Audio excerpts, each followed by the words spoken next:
Bonjour et bienvenue aux rencontres de la librairie, l'émission de la librairie 1.1 en partenariat avec Radio Lodève.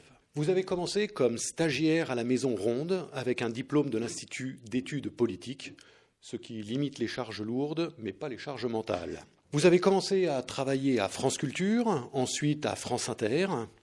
La retraite étant une idée disruptive, vous acceptez à la demande de la ministre de la Culture, Rachida Dati, un travail pour documenter le projet de holding des médias publics. Vous avez aussi été auditionné hier, jeudi 5 février, par la commission d'enquête sur la neutralité, le fonctionnement et le financement de l'audiovisuel public. Laurence Bloch, bonjour. Bonjour. Vient de paraître aux éditions Stock votre livre Radioactive. Ici, c'est une notion qui nous parle, car même si la Cogema est partie à la fin des années 90, après avoir extrait à ciel ouvert de l'uranium, les terres de notre territoire sont, comme vous, toujours radioactives. D'autant plus avec la présence de nos deux radios locales favorites, Radio Pays d'Hérault et Radio Lodève, avec qui nous travaillons. Dans votre livre Radioactive, vous rapportez au tout début de l'ouvrage cette phrase de votre enfance. « L'école était moche. La vie était moche, l'avenir s'annonçait pareil, mais j'y étais résigné, dites-vous. Pensez-vous que le monde s'est embelli depuis ? Je pense que surtout, je ne le vois pas du tout de la même façon. Je pense que là, c'était une réflexion d'une petite fille, j'avais 10 ans, je crois. Et mes parents avaient déménagé de façon assez brutale et surtout sans explication. C'était quand même le moment où les enfants n'étaient pas des personnes. Hein. C'est-à-dire que quelque part, les parents déménageaient, on suivait, il n'y avait pas d'explication, on quittait l'école. Pour ma part, je quittais un petit garçon avec lequel j'avais grandi pendant 10 ans que je ne reverrai jamais. Je me retrouvais dans le Nord au milieu des terrils, ce qui n'était pas particulièrement sympathique. Et en plus, pour que ma sœur reste avec moi, elle était plus jeune, on nous a inscrites toutes les deux dans une institution religieuse qui s'appelait Sainte-Claire. Ce qui veut dire prière le matin, prière à midi, prière le soir, confession une fois par semaine, messe une fois par semaine à Sainte-Claire, puis messe le dimanche. Et c'est vrai que l'enfant que j'étais, tout d'un coup, il y a un chapeau, il y a un couvercle qui s'est abattu sur sa vie. Et ça n'a pas été forcément très marrant. Alors, voilà, je dis ça à ce moment-là. Moi, je ne pense pas que le monde soit... Par ailleurs, je réponds à votre question. Vous allez voir, je fais tout le temps des digressions. Bon, c'est très bien, ça me convient. Il faut vous... Voilà.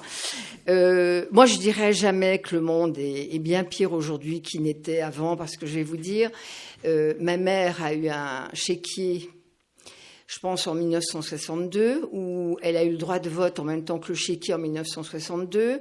Quand je suis née, il n'y avait pas l'eau courante à la maison. Les filles, on leur demandait pas de faire des études, on leur demandait de trouver un bon parti. Donc non, le monde n'était pas mieux qu'aujourd'hui. Il était peut-être, semblait-il, moins compliqué, mais au fond, il y avait tellement moins de liberté, il y avait tellement moins de prise de parole, il y avait tellement moins de remise en question, il y avait tellement plus d'ignorance de ce qui se passait ailleurs dans le monde. C'est-à-dire qu'au fond, moi je me souviens de mon père qui revenait d'Inde, il avait fait un voyage pendant 15 jours et tout d'un coup on a vu des images, mais jamais, je crois qu'on a eu l'occasion d'avoir des images d'un pays si lointain et qui avait des images du monde, donc c'était différent. Moi, je trouve que c'était beaucoup plus chiant à l'époque. Alors, dans votre enfance plutôt conformiste, vous l'avez bien décrit, loin de Paris, vous découvrez mai 68 à travers la télévision sous RTF. Adieu quand même. Oui, RTF, bon, non, QTF, non, ça changeait rien, pardon. Adieu les codes, les obligations, les normes et vive la poésie, dites-vous aussi. Alors la télévision a-t-elle été pour vous une source d'émancipation ou est-ce que ça a déjà eu une première, dès le début, forgé vos convictions sur le rôle du service public ? Oula, non. 2 questions. À l'époque, non. Mais 68, je pense que j'avais 15 ans. Simplement, j'avais un père assez autoritaire. On n'avait pas tellement le droit de prendre la parole. J'étais dans une institution où il n'y avait que des filles. Alors, évidemment, tout le monde dit, ah bah voilà, mai 68, c'était pour rencontrer des mecs. Bah oui, un peu. Enfin, je veux dire, tout d'un coup, il y avait un monde normal devant moi, c'est-à-dire les filles, les garçons, de la liberté, des slogans, de la poésie, de la révolte. Et c'est tout ce qui m'habitait au fond, mais que je n'exprimais pas tellement parce que j'avais un père qui nous avait dit très clairement, mon père était compliqué, mais il a beaucoup compté pour moi, qui avait dit très clairement à table, parce qu'il était le seul à parler à table, si j'avais des enfants qui manifestaient, je les foutrais à la porte. Bon, donc on avait bien compris qu'il fallait pas bouger. Moi, j'avais fait mon petit geste de révolte, c'est que j'avais acheté le petit livre rouge de Mao que j'avais mis bien en vue dans ma chambre. Mais à part ça, j'ai pas tellement bougé. Mais en voyant ces images quand même de liberté, de poésie, d'invention, de création, alors que quand même Sainte-Claire, c'était pas ça, je m'étais dit, moi, je ferais tout pour aller à Paris. Voilà, ça c'est une idée qui s'est inscrite dans ma tête et finalement j'ai réussi. Comme quoi, quand on est vraiment décidé, même quand on a un père autoritaire, on trouve les chemins un peu parallèles pour y aller. Alors comment vous avez fait pour faire des études à Paris, alors que visiblement c'était pas du tout la destinée que souhaitait... Je n'ai pas tout dit à mon père non plus. Hein. C'est-à-dire, j'ai fait Hippocagne à Lille, j'ai fait Cagne à Lille, donc j'étais une bonne élève. Et puis au bout de Cagne, j'en pouvais plus. J'ai fait une licence d'anglais. Mon père m'a dit, ah bah dis donc, tu vas pas te fatiguer cette année. Et je sais pas comment, j'ai découvert qu'il y avait Sciences Po qui était à Paris. Et Sciences Po, c'était, on pouvait faire la section économie, donc rentrer dans une banque, ou l'ENA rentrer dans l'administration. Mais moi, j'avais vu qu'il y avait une petite section là qui était politique, économique et sociale. Peut-être ça pouvait m'amener au journalisme. Donc, je ne sais même pas comment j'ai élaboré ça. Et un jour, j'ai dit, j'irais bien faire Sciences Po à Paris. Peut-être que du coup, je pourrais rentrer dans une grande banque internationale ou peut-être aller faire l'ENA. Et en plus, j'avais la famille de maman qui vivait à Fontenay-aux-Roses et qui pouvait m'accueillir, donc me loger, me protéger. Voilà.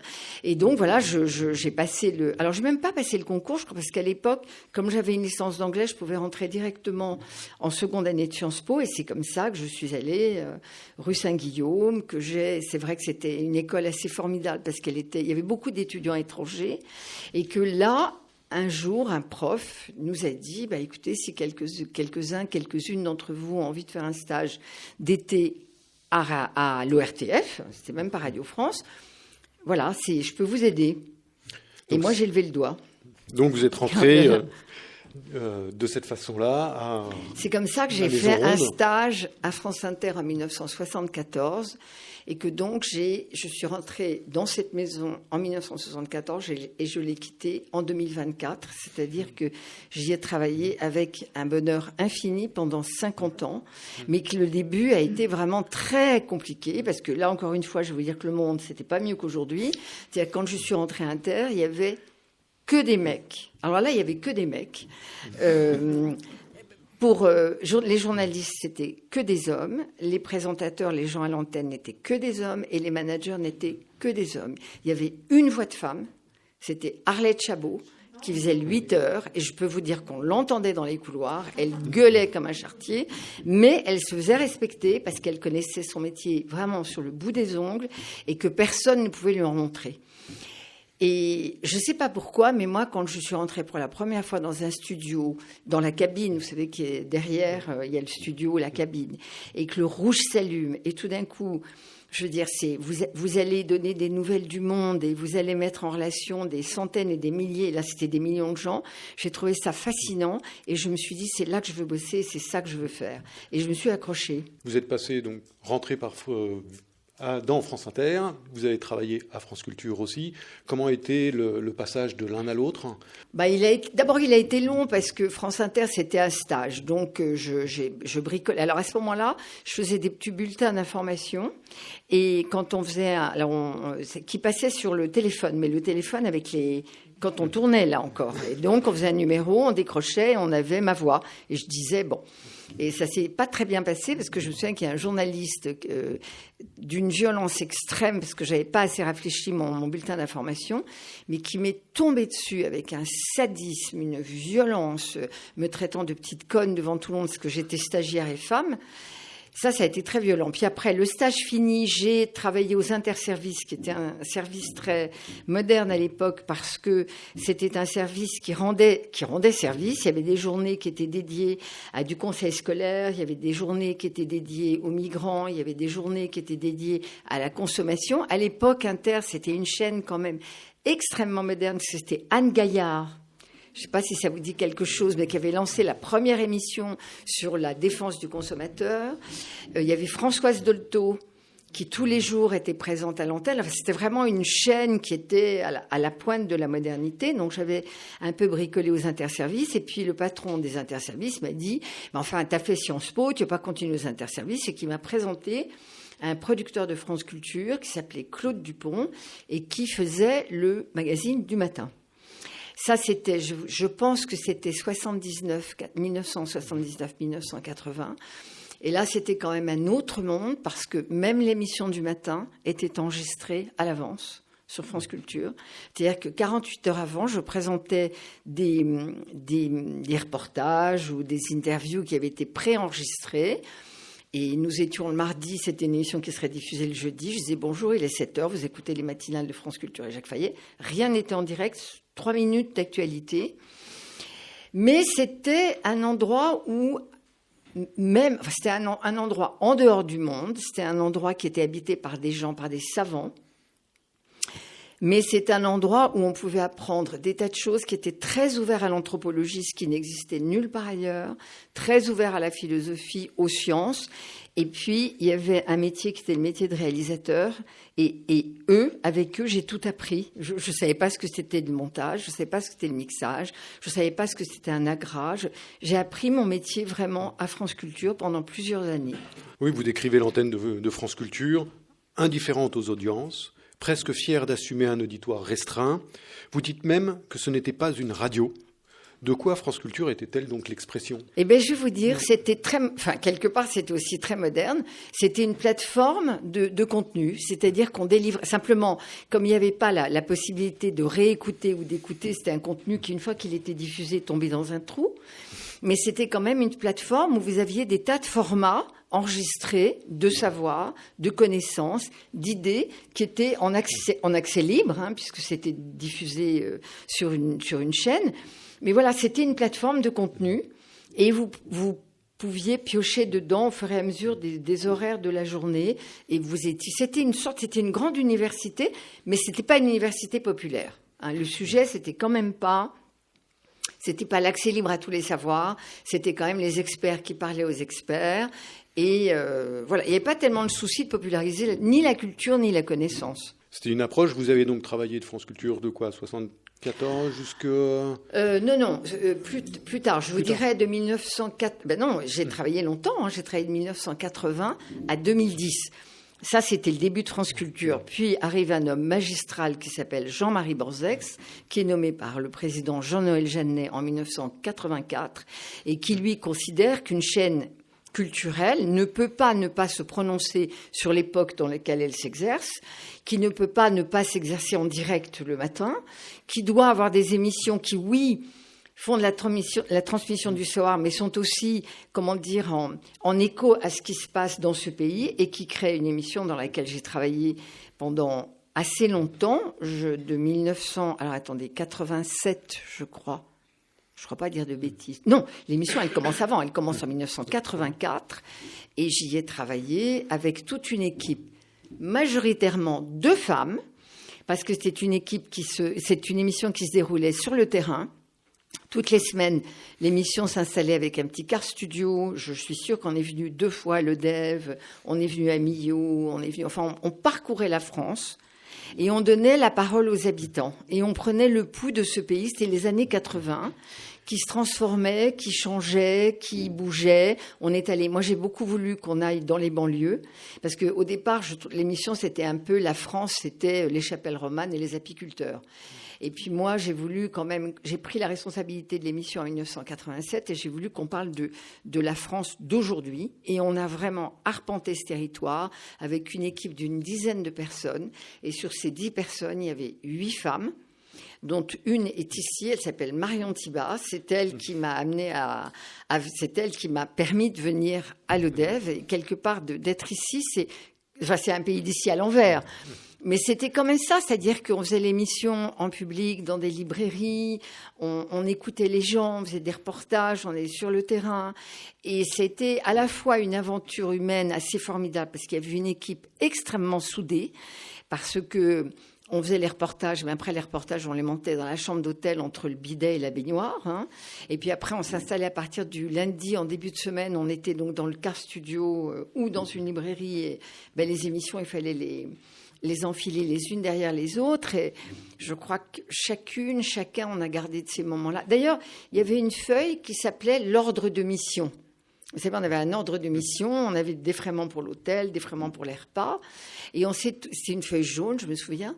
Et on s'était tous dit, au fond, c'est vrai qu'on est en mission, quoi. On est là pour faire entendre les voix de la France. Et si j'ai un regret, c'est que j'ai pas eu le courage de réinventer ce type d'émission. Et je me disais, en arrivant ici, on a abandonné le territoire, on a abandonné le terrain et on a eu bien tort. Est-ce que cette arrivée de Jean-Marie Borzec, c'était aussi un moment où, 1981, l'arrivée des radios libres ou privées, enfin, ça dépend comment on les intitule, est-ce que ça a été aussi un prétexte ou une façon à ce que le service public se réinvente?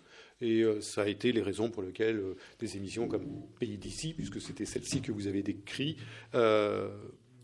existe et se constitue. Est-ce que ça a été vraiment cette... Oui, je crois qu'il y a une conjugaison de l'époque et de la façon dont les radios publiques ont bougé. Et je pense que le choix de Jean-Marie Borzec par Jean-Noël Jeannet pour diriger une radio culturelle, alors que c'était certes un homme de culture, c'était vraiment un honnête homme, c'est un homme qui avait une culture immense, mais qui n'était pas pédant. Et il était par ailleurs et surtout journaliste. Il avait travaillé à Combat.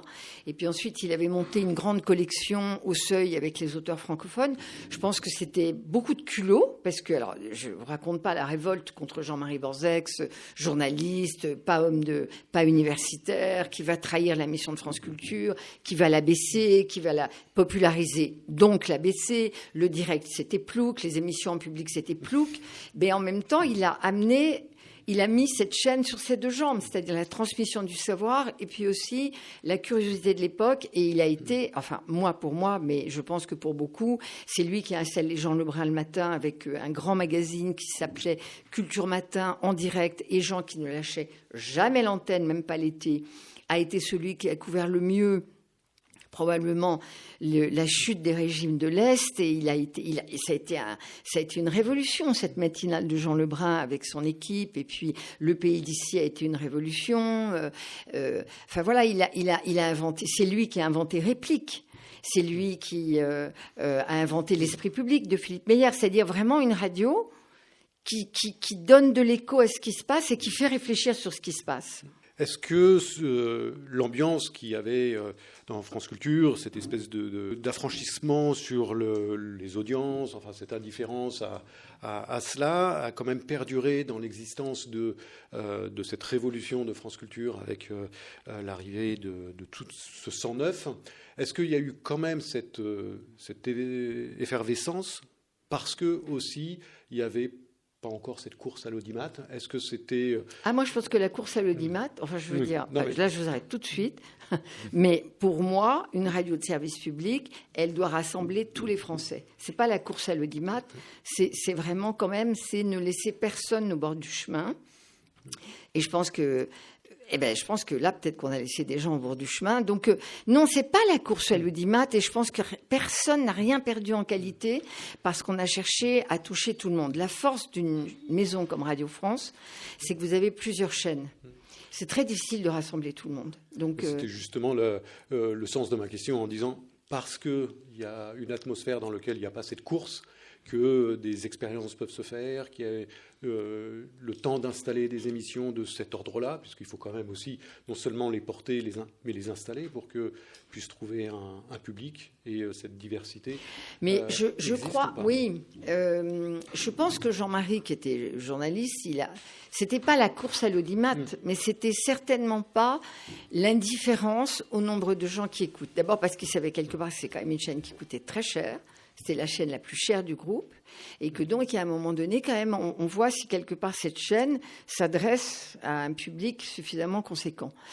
Et puis, je pense que la force du groupe, mais à ce moment-là, les radios locales n'existaient pas. C'est-à-dire qu'elles se sont construites petit à petit. Jeannet, on a lancé pas mal. Mais c'est vrai que quelque part, quand vous travaillez sur une grille de programme, vous avez des moments où il vous faut rassembler. C'est le matin. Ça ne vous empêche pas, au cœur de l'après-midi, de faire des tentatives. Ça ne vous empêche pas, le soir, de faire des émissions qui n'auront pas d'audience, mais qui sont utiles. Vous voyez, il ne faut pas faire de l'audimat partout. Il y a des moments où vous faites attention, le matin, 18-20 heures, et puis ailleurs, vous pouvez tester des choses, et puis quelquefois, les choses dont vous pensez qu'elles n'auront pas du tout d'audience, elles auront une audience formidable. Je dois dire qu'à cet égard, Philippe Val a été un type assez génial, parce que c'est quand même lui qui a inventé ces tout petits formats sur Inter qui s'appelaient Un été avec Montaigne, Un été avec des professeurs du Collège de France, et ça a été un succès absolument phénoménal. Et c'est lui qui a installé à France Inter, sur une heure de grande écoute, l'émission de Jean-Claude Ameisen, dont je ne vais plus souvenir du titre.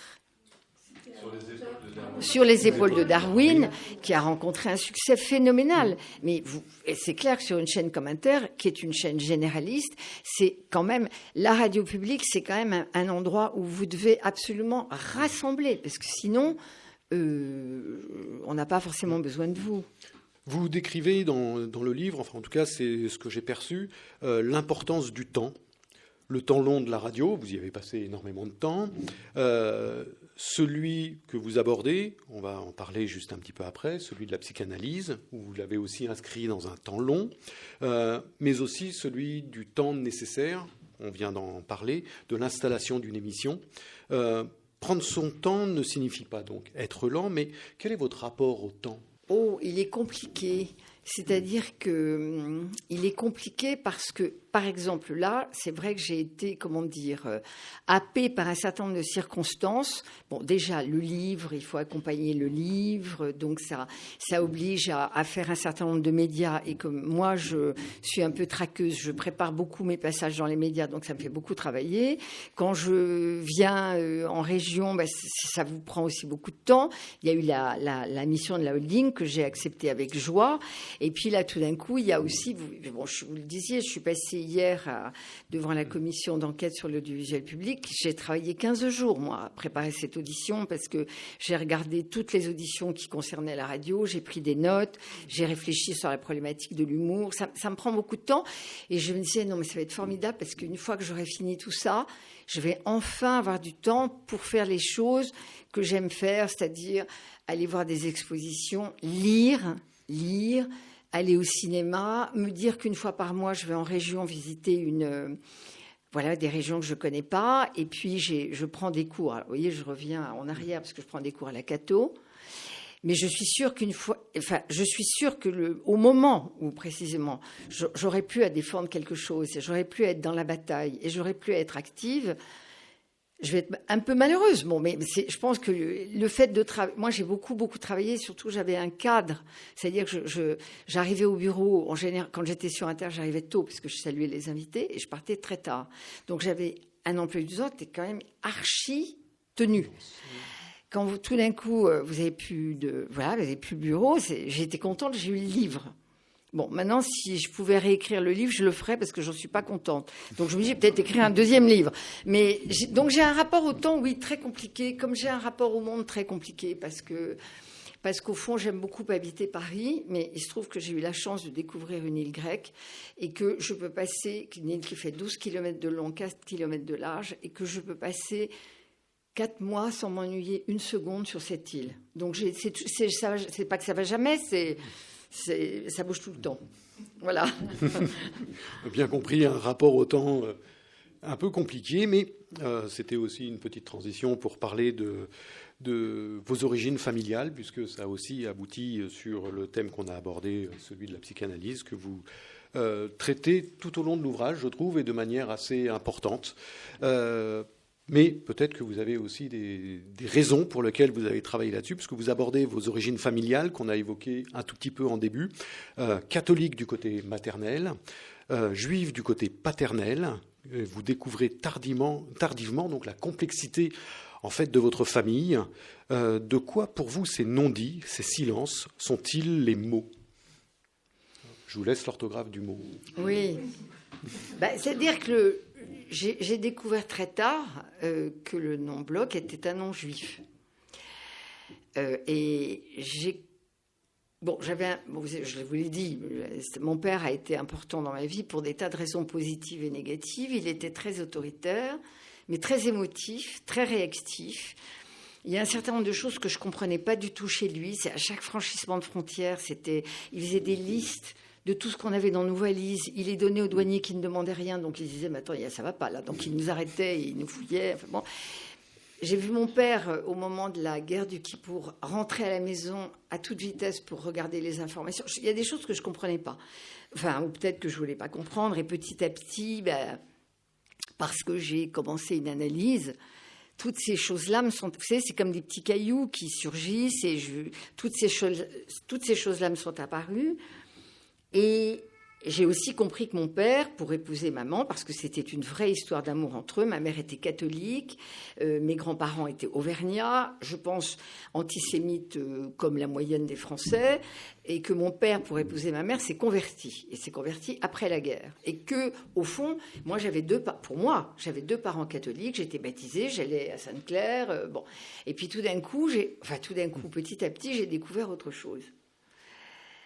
Bon, vous voyez, aujourd'hui, c'est marrant parce que je me dis, au fond, si j'avais à refaire ce livre, ce que j'ai compris, c'est, au fond, la seule chose qui est vraiment intéressante, c'est pourquoi est-ce que, quelque part, je suis si, concernée par le service public et l'audiovisuel public et ce que la culture et la connaissance peuvent apporter. C'est ça qui est bizarre, au fond. Enfin, qui est bizarre. Non, mais on peut se poser la question. Moi, c'est la question que je me pose. Et je me dis, au fond... J'ai un grand-père, je n'ai pas connu mon grand-père paternel, Bloch, qui est mort 2 ans avant ma naissance, qui est un homme qui il avait un magasin de tissus, il est né de rien, si je puis dire, ses parents étaient très pauvres, il a ouvert un petit magasin de tissus qui s'appelait La Ville de Mulhouse, avec ma grand-mère, à Metz, et en 1938, il s'est dit, il ne faut pas rester. Et il s'est débrouillé pour déménager toute sa famille, mais quand je dis toute sa famille, c'est bien sûr sa femme, ses 2 enfants, ses beaux-parents, ses frères, je crois qu'il en avait 3, et une sœur. Et j'ai appris très tard qu'il avait une deuxième sœur qui lui avait dit, qui habitait Rouen, qui était commerçante, qui lui avait dit, écoute, non, tu sais, je suis veuve, je suis âgée, je n'ai pas le courage de bouger, et puis mes voisins, je les aime beaucoup, ils vont me protéger. Bon. Et cette tante, dont j'ai découvert l'existence très tard, a été dénoncée et déportée. Bon, mais on a découvert les bribes de l'histoire familiale, Bloch et de mon grand-père. L'histoire tragique, on l'a découvert très tard. Ce qu'on a su, c'est que notre grand-père avait donc réussi à déménager toute sa famille et tous ses stocks de tissus, avait réouvert un magasin à Roanne qui s'appelait La Ville de Mulhouse, et que la dernière année, il avait dû se cacher et être caché. Il a été caché par un curé dans une église dans le Forez, et ma tante, la sœur de mon père, et ma grand-mère ont été tachées par une autre dame qui travaillait dans le magasin de tissus. Et c'est marrant parce que je me suis très peu posé de questions sur ce grand-père. Mon père en parlait d'une façon très admirative parce qu'il savait qu'il avait sauvé sa famille. Il en parlait aussi d'une façon assez critique parce qu'il était très autoritaire. Mais je me suis dit, au fond, cet homme qui n'avait pas été beaucoup à l'école, qui avait ouvert son magasin de tissus, qui avait eu la prescience que le savoir et la connaissance, la culture, le fait, ça permettait l'émancipation, et qui a obligé ses enfants, mais sa fille, Simone, à faire des études, et ma tante Simone, on l'appelait tante Simone, a fait des études, est devenue un très grand médecin à Strasbourg. Elle a été la directrice de l'Institut de transfusion de Strasbourg, et mon père a fait une école d'ingénieur. Et c'est grâce à ces études et grâce à cet héritage que moi, voilà, j'ai fait le lycée, Hippocagne, Cagnes, Sciences Po, etc. Et je me suis dit, c'est ça qu'il faut défendre. Et si j'avais réécrire ce livre, il y a des tas de choses que j'enlèverais, et je me dirais au fond, si je me bats, parce que je me bats quand même pour l'audiovisuel public, c'est que je pense qu'il y a un patrimoine culturel qui est aussi mal distribué que le patrimoine financier, et qu'il faut qu'on dise aux gens, la liberté, c'est vraiment de savoir se positionner seul, quoi. C'est savoir pourquoi on prend telle décision, si ce qu'on vous dit est juste, pas juste, et tout le monde n'a pas cette chance-là. Voilà, donc c'est comme ça que je réécrirai. Je ne sais pas du tout si je réponds à votre question, au fond, mais j'en suis là. Et ce moment où vous avez découvert en fait, l'histoire de votre famille de manière un petit peu plus profonde, ça se situe à quel moment dans votre vie ? C'est vraiment quand j'ai commencé... c'est la psychanalyse qui m'a aidée à tirer ce fil, parce qu'évidemment, j'ai commencé la psychanalyse pour une histoire d'amour qui se passait mal, c'est assez banal, mais je suis arrivée assez vite sur la problématique de ma relation avec mon père. Et donc là, c'est là que le fil a commencé à être tiré. Alors attendez, j'ai commencé la psychanalyse en 91, je suis née en 52, donc je ne vais pas faire les calculs, mais voilà. Oui, c'est une découverte tardive. J'ai su, mais au fond, j'ai pas voulu savoir. Ça me tétanisait. C'est pour moi, la judéité, c'est les camps de concentration. Et dans votre famille, proches, comment ça a été perçu? Est-ce que c'était aussi tardif que vous, ou comment ça a été? Vous parlez de mon frère et de ma sœur? J'en ai très peu parlé avec eux. D'accord, parce que vous l'évoquez un petit peu dans l'ouvrage, mais de manière très... J'allais dire, c'est une histoire... Je crois que c'est une histoire entre moi et moi, parce que je pense qu'au fond, pour mon père, cette conversion a été une suite... Enfin, c'était comme une suite logique. Il était juif, il a choisi la religion chrétienne, c'est un parcours spirituel. À la fin de sa vie, il m'a toujours dit que ce qui était le plus important, c'était au fond la spiritualité. Je pense qu'il a vécu de façon beaucoup moins conflictuelle que moi. Et maman, je crois qu'elle n'a pas je pense que maman n'a pas bien compris quand même ce qu'avait pu représenter pour mon père sa conversion. Mon père n'a pas revu son père après.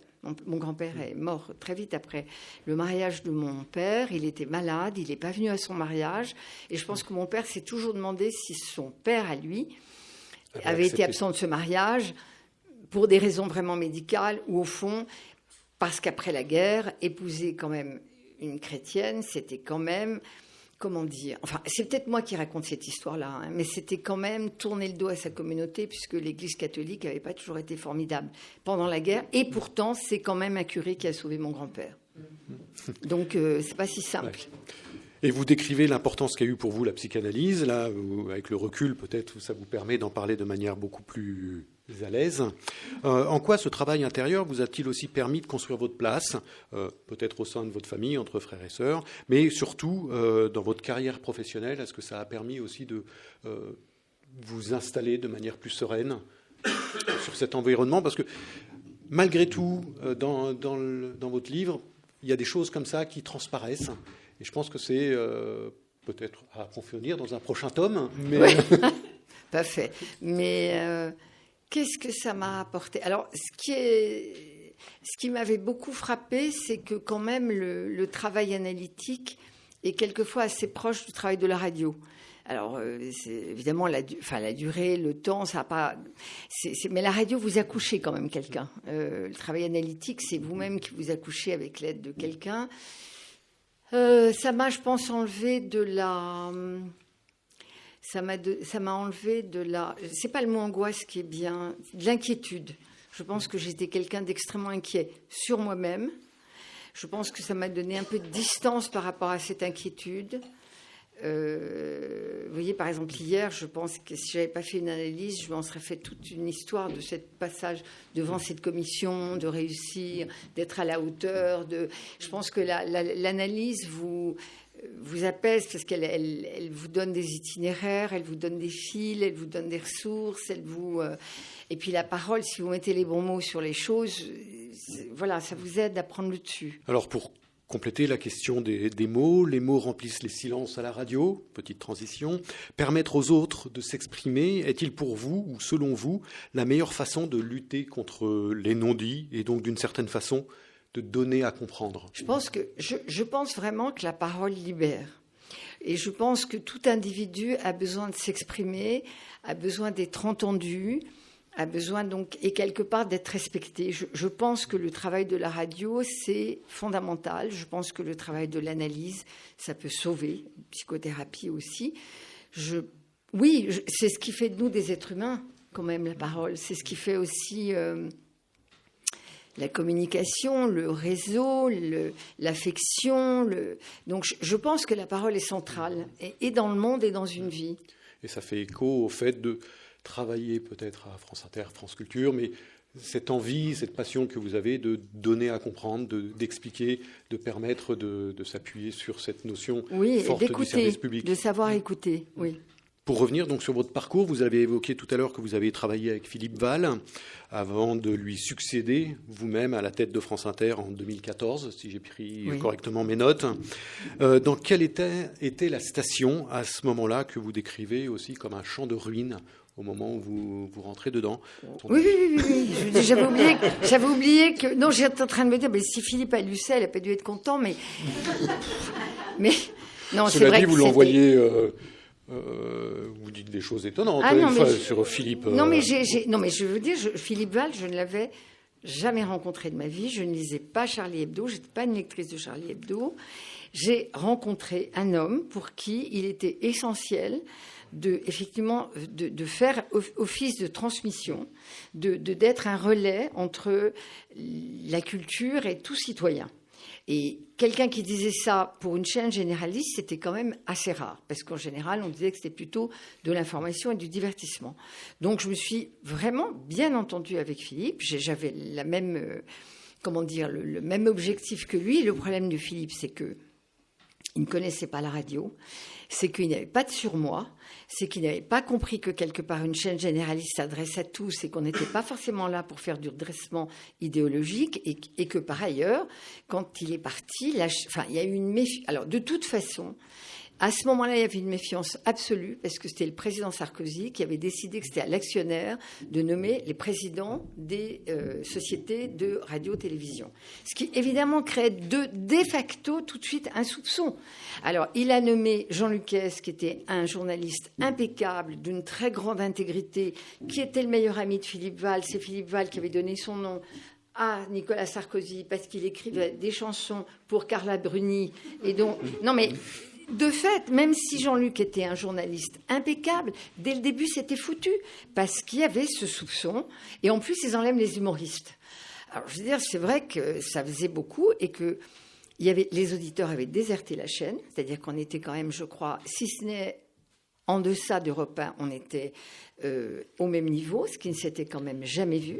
Il y avait une défiance absolue de la rédaction à l'égard de Philippe Val.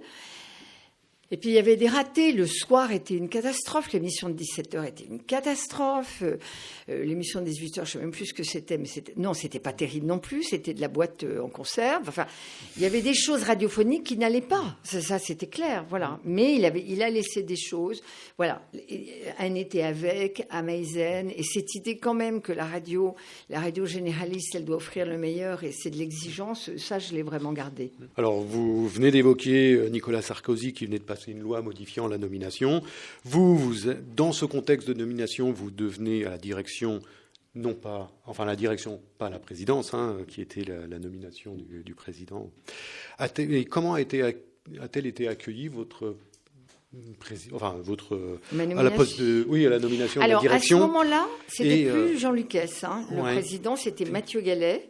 Comment est accueillie ma nomination? Votre nomination, puisqu'il y a eu quand même ce pataquès un petit peu avant. Oui. Vous avez travaillé avec Philippe Val. Et après, vous prenez sa succession. Oui. Est-ce que vous avez été plutôt, malgré ce, bien accueilli? Parce que les nominations étaient c'est complexes marrant parce que, sur le coup, en tout cas, ce que j'ai ressenti, c'est que je n'étais pas mal accueillie. C'est-à-dire que les gens, quand même, j'avais bossé avec eux pendant 4 ans. Ils avaient quand même vu que j'avais réussi à tenir l'antenne, parce qu'une antenne, c'est quand même une mécanique de précision. C'est de l'horlogerie. C'est-à-dire que c'est pas, je me mets devant un micro, puis je parle. Donc, ils avaient quand même vu que j'avais le métier. J'ai lu quelque part dans un papier la semaine dernière que, malgré le fait que je sois une Sarko-girl, on m'avait accepté, voyez, donc j'ai découvert des choses que sur le moment, je n'ai pas voulu voir, sans doute. Et puis après, je pense que vous avez toujours des ennemis, parce que vous ne pouvez pas faire l'unanimité, et puis que quelque part, moi j'ai fait une course à l'audience, c'est-à-dire que moi j'ai considéré que c'était important d'avoir des auditeurs, mais je pense quand même qu'on a formé un groupe, une équipe absolument phénoménal, mais comme j'ai pu l'avoir sur le Pays d'ici, c'est-à-dire, je ne sais pas comment vous dire, il y a une émulation, il y a une confiance, il y a une envie d'être ensemble, et de donner le meilleur pour les gens. Et je pense, vous savez, dès que les chiffres remontent, tout le ça monde va vous mieux. aime. Et ben voilà. Vous définissiez la chaîne radio idéale comme joyeuse, curieuse, fantasque, paritaire, éclectique, bien dans son époque, savante et populaire. concrètement, qu'avez-vous mis en place? Alors, c'était avec Emmanuel Perrault et Jean-Marc Four, si aussi c'est la bonne période. Quelle était l'impulsion que vous avez souhaité mettre pour illustrer cette envie? Oui, alors, on a beaucoup réfléchi ensemble. Alors, moi, il y a une chose dont j'étais sûre, c'est qu'une radio généraliste, vous n'y venez pas pour les thématiques qui sont traitées, vous y venez pour les gens qui sont à l'antenne. Et France Inter, c'était Claude Villers, c'était Pierre Bouteiller, c'était Ève Ruggieri, c'était Jacques Chancel, vous voyez, c'était Bernard Lenoir, c'était des gens. France Culture, il y avait les gens, mais c'est quand même c'est plus thématique, me semble-t-il. Donc, je me suis dit, il faut que je trouve les Claude Villers, Jacques Chancel, Ève Ruggieri de l'époque. Ça, c'était pour moi très important. Et puis, il fallait... Jacques Chancel s'était arrêté. On ne peut pas remplacer Jacques Chancel. On avait essayé, ça ne fonctionnait pas du tout. Et Emmanuel Perrault, qui était pas de la même génération que moi, me disait, tu sais, le 17h, c'est quand même une heure où les parents vont récupérer leurs enfants à l'école. Il y a les trajets en voiture, en particulier en région, qui sont longs. Ils ont une longue journée et ils vont avoir une deuxième longue journée. Ils ont besoin de décompresser. Pourquoi on n'essaie pas une émission d'humour ? Et il se trouve qu'il travaillait sur la chaîne, Charline Vanhoenacker, qui avait été repérée par Pascal Clark, qui avait fait des émissions d'été avec Alex Vizorek, qui avait Guillaume Meurice, qui travaillait sur l'émission de midi. Ce que je veux dire, c'est qu'au fond, mon premier boulot, ça a été, comme pour une troupe de théâtre, ça a été de faire un casting, c'est-à-dire de prendre des gens qui ne se ressemblent pas, qui ont du tempérament, et qui vont quand même donner une idée de ce que vous dites là, que j'avais envie de faire. Et donc, j'ai repéré Léa Salamé dans un grand article du Monde, c'était le Monde de Radio-Télé à l'époque. Je voyais cette jeune femme que personne ne connaissait, je crois, mais je voyais je connaissais son père, qui était prof à Sciences Po, qui était un type tout à fait intelligent. J'ai vu le parcours de cette jeune femme. Je me suis dit, tiens, elle est cosmopolite, elle travaille sur une chaîne d'infos, elle a fait des invités politiques, mais pas que. Elle sait aussi ce que c'est des invités plus populaires, parce que France Inter, c'était populaire, on n'aime pas trop. Donc, je me suis dit, tiens, c'est une fille qui est intéressante. Puis, je connaissais Augustin Trapenard, qui avait été en stage à France Culture, et je me souvenais de sa curiosité incroyable pour les artistes, les auteurs. Et puis, j'avais repéré Sonia De Villers, qui travaillait chez Isabelle Giordano. Donc, on a fait ensemble, parce qu'on a travaillé comme des fous, on a fait un casting avec Léa Salamé est arrivée sur le 7h50. De toute façon, elle m'avait dit, écoutez, ou vous me donnez 7h50 ou je vais sur RTL. Bon, alors je vais donner 7h50. Après Augustin, on s'est dit à 9h, il faut une grande... Alors, à 9h, voilà, ça, vous voyez, c'était pas forcément pour faire de l'audience, mais c'était un marqueur. C'est-à-dire à 9h, qui est quand même une heure de grande audience, on s'est dit, on va mettre des artistes et on va leur donner du temps. Augustin a refusé qu'il y ait des chroniqueurs, il a accepté qu'il y ait une petite revue de presse, mais les artistes avaient 40 minutes pour s'exprimer, ça n'existait nulle part ailleurs, et Augustin a fait un boulot formidable. Ensuite, on a mis les médias pour Sonia. Voilà, je ne vais pas savoir vous dire, parce que la chaîne, elle a beaucoup bougé, mais on a fait d'abord un travail de casting. On a mis 2 émissions de divertissement dans la journée. À 17h, on a créé Si tu écoutes, j'annule tout. On a eu un grand papier dans Télérama disant France Inter s'aligne sur RTL, 2 émissions de divertissement. Est-ce vraiment utile sur une chaîne généraliste du service public ? Voilà. Et puis petit à petit,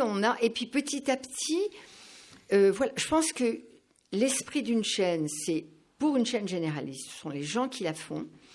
Et c'est aussi un certain nombre de marqueurs. Je pense que les auditeurs de France Inter, ils ont besoin d'être fiers de leur chaîne. Et quand, en 2015, il y a eu les attentats de Charlie Hebdo, de l'hypercachère, qu'on s'est aperçu qu'il y avait dans des classes des ados qui refusaient de respecter la minute de silence parce qu'ils considéraient que les attentats soit n'avaient pas eu lieu, soit c'était bien fait pour eux, on a décidé de mettre en place Interclasse avec des journalistes qui allaient pendant tout le temps d'une saison radiophonique dans des classes pour fabriquer des programmes et pour montrer aux élèves ce que c'était que le métier de journaliste, que c'était c'était vraiment un geste c'est pas de la radio, mais c'était un geste civique.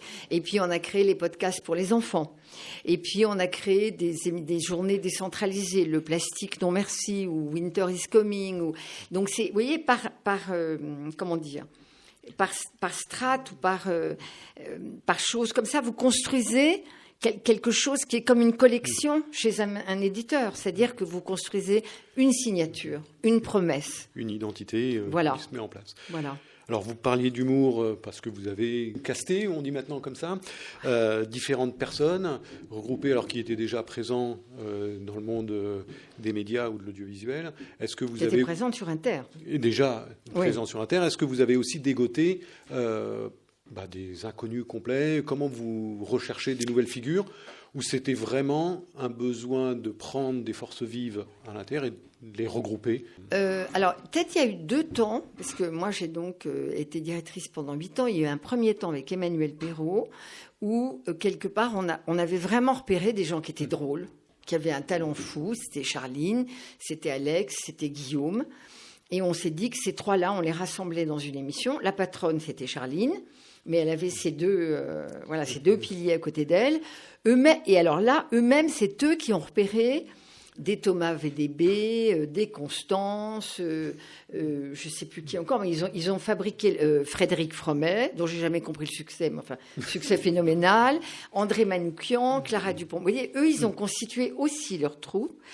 Mais surtout, ce que j'ai fait avec l'appui du président, c'est que moi, je me suis dit, il faut, pour que les auditeurs retrouvent de la confiance dans l'indépendance de la chaîne, il faut réinstaller un humoriste dans la tranche 7-9. Parce qu'une chaîne comme Inter, mais toutes les chaînes du groupe, dans la mesure où l'actionnaire, c'est l'État, il y a toujours une petite méfiance sur une possible instrumentalisation de la chaîne par le pouvoir en place. Et je me suis dit, bon, les journalistes, ils ont un devoir d'impartialité. L'humoriste, il peut aller un peu plus loin. Les auditeurs le réclamaient dans toutes les enquêtes qualitatives. Donc, j'ai confié à Charline le 7h55, mais parce que Charline était journaliste au départ. Elle est devenue humoriste, elle avait une façon de traiter l'actualité qui était drôle, mais elle était journaliste. Elle avait couvert les élections présidentielles pour la RTBF, et c'est comme ça qu'elle avait été repérée par Pascal Clark. Et ensuite, elle a écrit des chroniques et humoristiques, mais à la base, elle était journaliste, et je me suis dit, dans une tranche d'info qui est quand même absolument majeure, c'est une fille qui a du scrupule, elle a le sens des mots, et donc vous aviez confiance j'avais confiance, voilà. Et je pense que j'ai eu raison, parce que pour les gens, c'était tout à fait important qu'il y ait, à 7h55, Charline Vanhoenacker. Alors, je vais vous dire, quand même, avoir des humoristes, parce que quand même sur Inter, les papiers ne sont jamais relus. C'est-à-dire qu'il n'y a pas de relecture des papiers des humoristes. Donc, je peux vous dire que c'est un cauchemar. Alors, est-ce que c'est un cauchemar? Ouais, vous le soulignez dans votre ouvrage en disant que y a effectivement cette liberté d'écriture et sans relecture.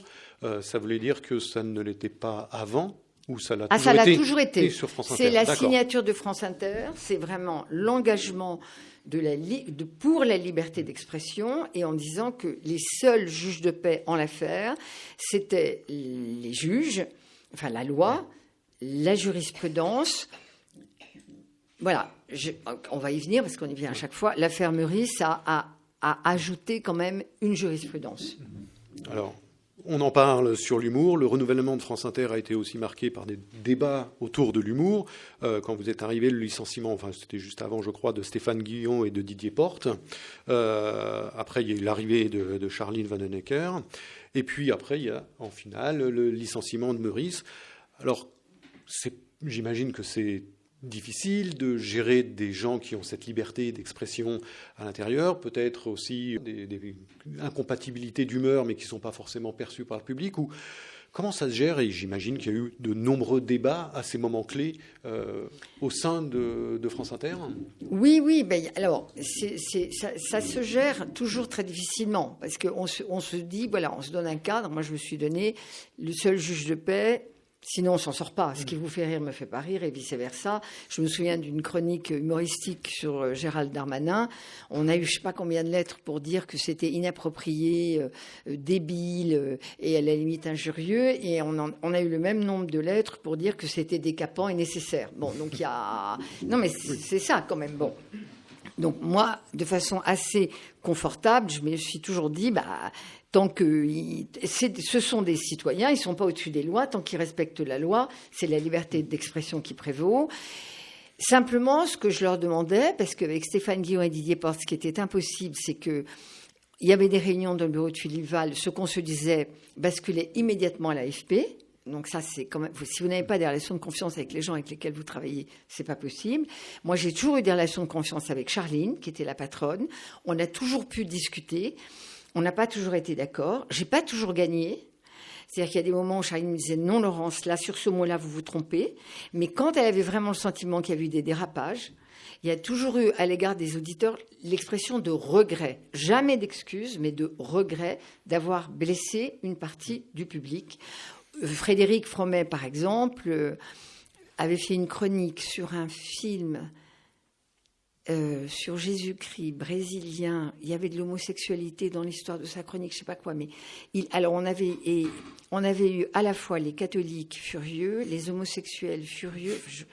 Bon, mais Frédéric avait eu l'intelligence de dire je me suis mal exprimé, je me suis mal fait comprendre, ça avait provoqué un tollé, j'avais été convoquée par l'Arcom, et ça, ces choses-là, j'en ai eu, mais je sais pas, j'en ai eu 30. Mais il y avait cette intelligence des humoristes de dire si on a blessé une partie du public, c'est qu'on s'y est mal pris et que tous les auditeurs se valent. Donc, on présente des regrets. Il n'y a jamais eu de relecture de leur papier, pour autant. Mais voilà, avec Guillaume, il s'est passé autre chose et on a considéré, moi j'ai participé de la réunion, donc j'assume, que le fait que Guillaume refuse absolument de présenter ses regrets à l'égard des auditeurs et qu'il prononce une deuxième fois sa blague, voilà, c'était un défaut de loyauté à l'égard de la maison tout entière et que si on ne peut pas la jouer collectif, il faut partir. Et du coup, son émission, il l'a transférée sur Radio Nova. Est-ce que c'est une émission qui aurait toujours ou qui peut exister sur France Inter tout Celle le temps? de Radio Nova? Ouais. No way. Bon, au moins c'est clair. Vous dites que... Ce que je peux vous dire juste parce oui, que c'est vrai qu'on a installé l'émission d'humour avec des talents qu'on avait repérés et que j'ai eu une deuxième période avec un autre directeur des programmes qui s'appelle Yann Chouquet, qui lui a repéré Tanguy Pastoureau, Paul Mirabel, des gens qui m'étaient parfaitement inconnus. Et lui, il a fait venir, il a renouvelé, parce qu'il faut constamment renouveler les gens. Et je pense que le métier d'humoriste, c'est le plus difficile du monde. C'est-à-dire qu'il faut trouver le mot juste, il faut aller très loin, mais pas trop loin. C'est extrêmement difficile. Et pour rechercher des nouveaux talents et pour être en capacité de renouveler, parce que j'imagine que c'est nécessaire aussi pour faire évoluer les choses. Qui s'occupe de ça? Yann Chouquet, qui était le directeur des programmes. Lui, il était vraiment... il allait voir... Un dénicheur, quoi. Un dénicheur. Hein, il adorait ça. Il allait voir tous les spectacles d'humour. Ce qui est très compliqué Mais c'est très compliqué. Dès que les gens ont un succès populaire phénoménal, c'est très compliqué, parce qu'ils ont beaucoup plus de puissance que n'importe quelle direction. Et que... Pour les humoristes, si vous dites à un moment donné, écoute quand même, tu vois, Par exemple, là, l'intelligence de Charline, l'estime que j'ai pour Charline, c'est qu'au bout de 8 ans de chronique matinale, à 7h55, je lui dis, Charline, il faut arrêter.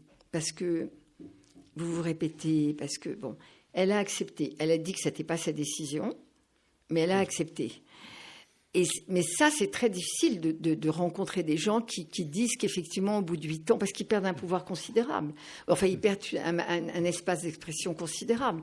Mais quand vous avez fait des chroniques pendant 8 ans, tous les matins, plus l'émission, mais c'est pas possible. Donc, ce qui est très compliqué, c'est... Moi, je dis quelquefois, le succès n'est pas un allié pour les humoristes, parce qu'ils se fabriquent un public aussi. Or, l'audiovisuel public, c'est quand même pour tout le monde. Donc, je vous dis, c'est un cauchemar. Voilà. Alors, pour continuer sur l'humour, vous dites que ceux qui critiquent l'humour aujourd'hui se réclament d'une époque et du talent des proches. Quelle est l'idée induite par cette notion du « c'était mieux avant » ou un humour était meilleur peut-être auparavant? Est-ce que c'est une valorisation d'un humour sans limite ou, sous-entendu, un humour non encadré par cette notion hyper importante de dignité humaine? Vous parliez de loi. Qu'est-ce que c'est ces gens qui ont des regrets sur l'humour? Je veux dire, les gens qui, aujourd'hui, je parle d'aujourd'hui, critiquent l'humour, d'abord, ils le critiquent d'une façon scandaleusement injuste et instrumentalisante, puisqu'ils prétendent que c'est au premier degré. Donc, je veux dire, moi, c'est nouveau que l'humour soit au premier degré. Et ils isolent des phrases qui, effectivement, c'est comme la façon dont on a isolé la phrase de Thomas Legrand. Dati, Patrick et moi, on s'en occupe. Vous savez pas ce qu'il y a avant, si vous savez pas ce qu'il y a après, c'est quand même très difficile d'en juger. Et puis l'humour, c'est quand même, c'est vraiment du deuxième et du troisième degré. Et puis c'est toujours très installé dans des tranches très identifiées. Vous n'avez pas de l'humour comme ça au milieu d'une mission politique qui arrive comme par hasard. Les auditeurs savent où sont les tranches d'humour. Et par définition, l'humour, c'est du second, du troisième degré. Or, ceux qui vous expliquent que l'humour, c'était mieux avant, ou que l'humour, c'est plus supportable parce que c'est payé avec vos impôts et regardez ce qu'on vous fait écouter, sont des gens qui ont tout simplement envie que la liberté d'expression n'existe plus. C'est-à-dire qu'on va débrancher l'humour politique, et puis à un moment donné, on va dire que tel livre, ça va pas non plus, et puis que tel spectacle, c'est pas bien non plus. Il y a des lois, il y a des juges, il y a une instance de régulation, mais laissons-les faire. Si vraiment, encore une fois, j'ai toujours dit, les humoristes ne sont pas au-dessus de la loi, je veux dire, donc pour moi, c'est un signal politique extrêmement fort et dangereux. Alors vous évoquez dans votre ouvrage deux moments où vous évoquez avec émotion la période des attentats de Charlie et de son traitement par France Inter. Y a-t-il un contexte nécessaire à la réception de l'humour? Je pense que si j'étais directrice aujourd'hui et qu'il se passe, qu'il y ait des attentats, tout attentat serait traité de la même façon. C'est-à-dire qu'on n'attend pas de savoir... je veux dire, le ministère de l'Intérieur, il n'a rien à voir avec la façon dont on couvre les attentats. Ce qui m'a frappé, moi, et en particulier pour les attentats du Bataclan, c'est que je me retrouvais à Radio France, c'était un vendredi soir, je me retrouvais à Radio France, je crois qu'il était 21h30, j'avais perdu mon sac à main. Autant dire que c'était quand même assez ennuyeux. Donc je parcourais les salles de réunion du 3e et sur mon portable, j'ai commencé de voir tomber les alertes d'un attentat au Parc des Princes, François Hollande empêché de sortir. Je me suis dit, mince, mais il se passe quelque chose d'extrêmement grave. Je remonte à la rédaction, je vois un malheureux rédacteur en chef et une CDD qui fait les journaux. Et je me dis, mon Dieu, mais qu'est-ce qu'on va faire? J'appelle le directeur de la rédaction qui ne me répond pas, j'appelle l'adjointe qui ne me répond pas. Je me dis, mais on n'est pas en état, on ne va pas réussir à couvrir. Et vous savez, les alertes tombaient. Et tout d'un coup, mais très peu de temps après, j'ai vu toute la rédaction, tous les journalistes arriver. On n'avait pas eu besoin de les appeler. Ils sont arrivés avec leurs casques de moto, avec leurs imperméables, avec leurs manteaux. Je veux dire, il y a 50 personnes qui sont arrivées d'un coup parce qu'elles savaient qu'il se passait quelque chose d'important, d'unique, d'atroce et d'unique, qu'il fallait que la chaîne soit là, qu'immédiatement il y a eu une petite conférence de rédaction. Je pense que là, il était 22h. Je disais au directeur de l'information, Jean-Marc, il faut qu'on prenne l'antenne. Il me disait non, tant qu'on ne saura pas exactement ce qui se passe, on ne délivrera pas d'informations qui ne soient pas sûres. Et à 23h, on a pris l'antenne. Des reporters étaient sur place. Un journaliste a pris l'antenne, la tenue de 23h, je crois, à 3h du matin. On avait des invités en direct, ministre de l'Intérieur, Premier ministre. Et je peux vous dire, de voir, et dans la cabine, il y a des gens de la chaîne qui sont revenus, et de voir la mobilisation des équipes pour dire aux Français ce qui se passait, ça, c'est une chose que je n'oublierai jamais. L'ancien ministre de la Culture, Franck Riester, affirmait déjà que l'humour d'Inter affaiblit la démocratie en France. Il a changé. Écoutez-le devant la commission avant-hier. Je lui tire mon chapeau parce qu'il a changé de point de vue. Je pense qu'il a compris que là, il y avait quand même danger. Et il a dit que l'humour était tout à fait indispensable dans l'audiovisuel public, qu'il en avait fait les frais, mais qu'il fallait tenir. Belle évolution. Bravo. À rajouter dans le tome 2. Tout à fait. Alors, vous évoquez aussi l'émergence du groupe Bolloré dans le paysage médiatique français et son rapport aux médias publics. En quoi la défense des valeurs démocratiques passe-t-elle aussi par la défense du service public ? Vous l'avez déjà évoqué, mais d'autant plus dans la période actuelle. Écoute, je crois d'abord que ce qui me semble fondamental pour la démocratie, c'est qu'il y a un rapport au réel et à la réalité qui soit juste. Et le rapport au réel et à la réalité, c'est quand même d'avoir confiance dans le terrain et d'y mettre les moyens. C'est-à-dire, au lieu de blablater sur la France dans un plateau parisien, c'est d'aller voir à quoi elle ressemble. Donc je pense que la question du journalisme, du terrain, est une chose extrêmement importante. Et l'audiovisuel public, qui en a les moyens, je veux dire, doit absolument garder ce marqueur-là. Que par ailleurs, effectivement, je pense que la foi dans la raison, dans la science, dans la connaissance, dans la capacité de la culture, à permettre à tout un chacun de s'émanciper et de ne pas se contenter de donner du pain et des jeux aux citoyens, mais c'est extrêmement important. Et puis de défendre aussi la liberté d'expression. Je trouve quand même singulier que personne ne s'étonne qu'un groupe audiovisuel privé se permette de tacler en permanence l'audiovisuel public. Mais, je veux dire, à quel titre ? Je veux dire, avec quel moteur, si ce n'est effectivement de détruire ce qui fait. C'est quand même l'audiovisuel public, quand on est patron, on ne fait pas ce qu'on veut. On a un cahier des charges qui nous demande de donner une information pluraliste, honnête et indépendante. On nous demande d'offrir de la culture, du savoir, de la connaissance. On nous demande de donner du divertissement. On nous demande de travailler à l'égalité homme-femme, de lutter contre les discriminations. Il y a un certain nombre de valeurs qui, me semble-t-il, sont des valeurs qui permettent de fabriquer un territoire habitable pour tous. Pourquoi est-ce qu'un groupe privé veut absolument démolir un groupe audiovisuel public, si ce n'est avec un projet idéologique qui n'a pas grand-chose à voir avec ses valeurs ? Et vous soulignez aussi les campagnes de dénigrement du groupe Bolloré, mais aussi vous parlez d'autres médias, vous parlez du média citoyen que je connaissais pas. Lui aussi, il a disparu, lui, tant mieux. Bon, oui. C'était un compte Twitter qui, très malignement, s'est appelé Média Citoyen, mais très malignement, parce que citoyens, tout de suite, on a confiance, etc. En fait, on a compris que c'était un tout petit groupe, je crois, de gens proches de Renaissance qui considéraient que l'audiovisuel public était trop critique à l'égard du pouvoir en place. Vous parlez aussi de l'indifférence du président de la République, vous considérez comme ça, parce du silence. Du silence, il est venu très peu de fois à Radio France. Est-ce que aussi la présentation du budget 2026, qu'on a vu, qui réduit encore le budget de l'audiovisuel public, est-ce que pour vous, c'est qu'il y a une volonté réelle de ne pas soutenir l'audiovisuel public au sens large, ou est-ce qu'il y a encore une volonté des gens qui portent ça ? Alors, la réduction du budget, il n'y a pas que l'audiovisuel public qui va la traverser, donc c'est comme ça, il faut quelque part retrouver de l'équilibre. C'est pas retrouver de l'argent, c'est retrouver de l'équilibre. Et j'ai toujours dit, je l'ai dit à la présidente, donc je peux le dire pareillement, je pense qu'on ne sait pas faire de choix.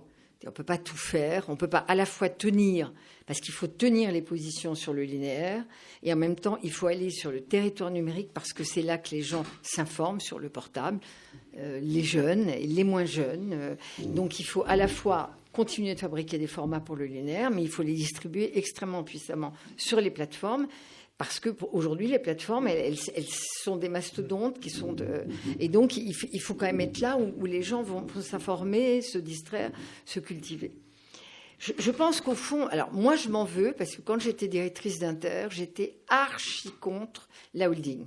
Je considérais que quelque part c'était encore un grand machin, qu'on allait ajouter des planches à la bibliothèque mais pas des livres, que moi j'avais vraiment besoin de plus de moyens pour la chaîne, et que voilà, ces grands trucs, les technocrates commençaient à nous casser les pieds. Bon, et puis j'ai travaillé 2 ans à côté de la présidente, et j'ai vu que quelque part, tout le monde allait consommer, s'informer, pour dire les choses simplement, sur Google ou sur les réseaux sociaux ou sur YouTube, et que si les formats de l'audiovisuel public n'allaient pas dans ces endroits-là, ils allaient absolument perdre juste les usagers, les citoyens, et que pour ça, Il fallait mutualiser ses forces pour produire plus, distribuer plus puissamment, c'est-à-dire avoir plus de métiers numériques que de métiers linéaires, et qu'en particulier sur 2 offres, qui sont l'offre d'information et l'offre de proximité, si vous voulez avoir de la puissance, il faut avoir des marques qui soient alignées.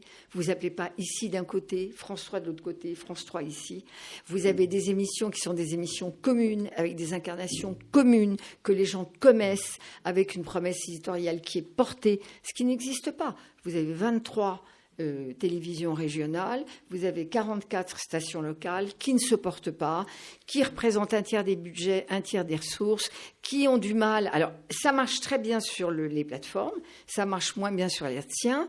C'est compliqué, mais si quelque part il n'y a pas des alliances pour que les contenus et les valeurs de l'audiovisuel public soient très puissamment distribués là où sont les gens, je pense que l'audiovisuel public a du souci à se faire. Reste que, moi j'ai accepté avec passion cette mission sur la holding, confiée par Rachida Dati, qui m'a laissé une liberté totale. Mais aujourd'hui, et je l'ai dit d'ailleurs à la commission hier, je veux dire, aujourd'hui, avec les échéances si importantes qui attendent la France, s'il n'y a pas de loyauté, s'il n'y a pas de visibilité, s'il n'y a pas d'engagement de la tutelle et des parlementaires à l'égard de l'audiovisuel public, ça peut être une catastrophe parce que c'est un mécano extrêmement compliqué et je ne suis pas sûre que ce soit le moment de retravailler sur le mécano. En revanche, je pense qu'il serait bienvenu que les 3 maisons aient 2-3 projets communs visibles et qui donnent le sentiment aux citoyens qu'on fait le mieux ou on se met en 4 pour eux. Donc, nécessaire de reporter, vu le contexte. Nécessaire de reporter, mais nécessaire de réfléchir et de faire des choses sur le mode projet, mais de faire des choses. Et de travailler en équipe, parce que les antennes locales, elles existent sous toutes les formes. Bien sûr, donc, bien sûr. À mon avis, ça peut se faire sans problème. Pour rebondir et finir sur la notion des mots, dans un monde saturé de désinformation, les mots comptent plus que jamais, me semble-t-il. Mais même le nom de la commission d'enquête sur la neutralité, le fonctionnement et le financement de l'audiovisuel n'est pas anodin. On parle désormais aussi de chaînes d'opinion, pour désigner celle du groupe Bolloré souvent, et de chaînes neutres ou d'information pour celle du service public. Neutre est souvent associé à fade ou insipide, et avoir une opinion est souvent perçu comme quelque chose de valorisant. Comment pensez-vous qu'il serait nécessaire de revaloriser, voire de redéfinir, ou de reformuler simplement de renommer les médias pour clarifier leur véritable rôle respectif? C'est compliqué, hein. C'est compliqué. Alors déjà, le mot neutralité, je ne sais pas d'où il vient, parce que la loi de 86, c'est pas ça qu'elle demande à la... Mais il vient de la... Vous avez raison. La commission d'enquête sur la neutralité, oui. Mais je ne sais pas qui l'a inventé. Enfin, si, je sais à peu près qui l'a inventé, mais la loi de 86 parle d'indépendance, d'honnêteté et de pluralisme. Et l'ARCOM a mis en place une commission de réflexion sur l'impartialité. Normalement, il n'y a pas de chaîne d'opinion en France, hein, c'est interdit. Roch-Olivier Mestre a déjà eu beaucoup de courage de débrancher C8, c'est pas si facile. Par rapport à CNews, bon, les choses se fissurent un peu. Je pense que plus on aura... Je pense qu'il ne faut pas faire une chaîne tiède. Vous faites partir tout le monde. Du ventre mou, ça n'intéresse personne. En revanche, il faut faire très attention. C'est pour ça que je vous dis que l'émission de Guillaume Meurice sur l'audiovisuel public, sûrement pas. Je pense qu'il faut faire attention au pluralisme. Et au pluralisme, pas seulement dans les tranches politiques, mais au pluralisme des experts, des intellectuels, des humoristes. Il faut équilibrer les choses. Voilà. Je pense que ça, c'est très important. Et plus vous pourrez documenter, plus vous pourrez dire, regardez, pour moi, il y a Sophia Aram et Charline Vanhoenacker. Elles n'ont pas la même vision du monde et c'est important qu'elles n'aient pas la même vision du monde. Je pense que ça, c'est des choses importantes qui sont difficiles à documenter, qui prennent du temps et qu'il faut savoir, il faut faire beaucoup de pédagogie, me semble-t-il, à l'égard des Français pour leur dire l'audiovisuel public, c'est pas ce qu'on vous en dit, c'est pas emmerdant, c'est pluraliste, c'est pas toujours parfait, mais il y en a pour tout le monde. On a du mal à dire tout ça aussi simplement, il y en a pour tout le monde, quoi. Voilà. Donc, allez, il y a des choses à faire. Le sens des mots est fondamental et c'est vrai que dans les chaînes, même si d'opinion n'existe pas, en tout cas, elles utilisent ce terme-là pour essayer de créer du public pour elle et au dénigrement de l'autre. Je pense que vous avez suffisamment eu ça comme discussion hier. Antagoniser tout le temps, antagoniser tout le temps. Allez, un petit mot sur le moment que vous avez passé hier, jeudi, à la commission. Je veux dire, c'est pas si désagréable parce que parce que j'ai su lui répondre à Monsieur Aloncle. Voilà. Laurence Bloch, merci pour vos réponses et je conclurai en vous citant. Si les voix de l'audiovisuel public s'affaiblissent, voire s'éteignent, ce pays ne serait plus le même. Ce serait aussi grave que de fermer les bibliothèques ou les musées, ou d'abolir le prix unique du livre, ou de cesser d'aider le cinéma d'auteur. Ce serait renoncer à l'exception culturelle que tant de citoyens nous envient à travers le monde. Je rajouterai juste, pas forcément tous leurs dirigeants. Je rappelle que votre livre Radioactive est paru aux éditions Stock et que le prix du livre en France est le même partout et qu'un achat en librairie a bien plus de valeur. Je suis d'accord avec vous. Merci à Radio Lodève pour l'enregistrement et la diffusion de cette rencontre et tout particulièrement à Anne pour la technique et surtout son enthousiasme. Merci à Éric Suzanne, il saura pourquoi. Merci à Nathan pour les prises de vue, le montage et la mise en ligne des rencontres de la librairie que vous pouvez retrouver sur notre site internet un.trait.fr. Merci et à bientôt. Merci à vous.